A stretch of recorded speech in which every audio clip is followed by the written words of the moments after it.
This is just a really quick instructional video on how to wire up and replace the mast on an aftermarket car antenna. They're all very much the same, so they're just variations of a theme. You have a retention nut on top, the mast that slides down inside, and then there's a nylon cord that threads on. Wiring wise, you've got a black wire, which is your earth, a red wire, which is your constant power, and a green wire, which is your trigger. When you connect both the red and green wires to power, your antenna will extend. When you disconnect the green wire, the antenna will retract. There's an internal relay which switches it on and off when it's at full length, etc. So that's basically how easy these things are to hook up. Connect the green wire to power, so you've got green and red both connected to power, black to earth, your antenna extends. When you disconnect the green wire, leaving the red wire connected, it retracts. It's that simple.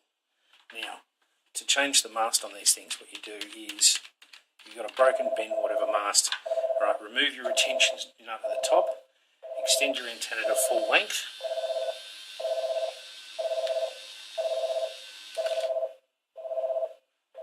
and then disconnect the power.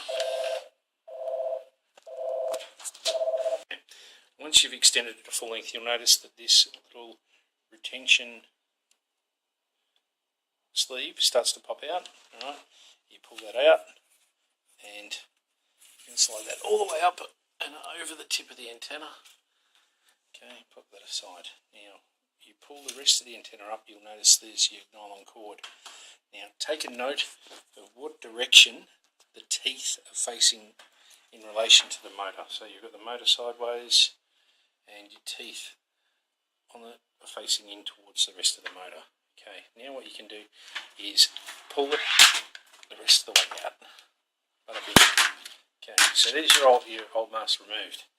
Now, all you have to do to refit the new one is reverse the process. Get the new mast and rope, start threading it down into the tube from the top. It doesn't have to pass through anything.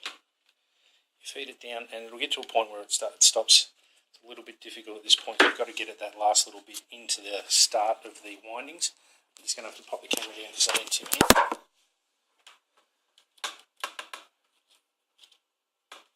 Sometimes what you can do is just put a little bit of back pressure on the rope to straighten it out a little bit.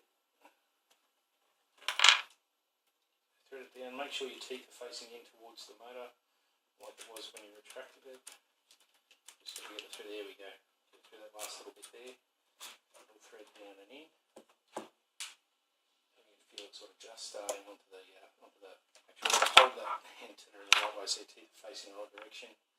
And you reconnect the power and you start to retract. And then when it retracts, you feed the mast in the cylinder. So it's retracted to that point and the mast is inside the sleeve there. Now what you do is you get your retention cylinder and you slide that over the top and that will slide down into the tube, and then you place your nut down, your retention nut over the top, and you tighten it up. Okay, oh, but hang on, my mast is sticking out. Okay, that's normal. If you reconnect the green wire,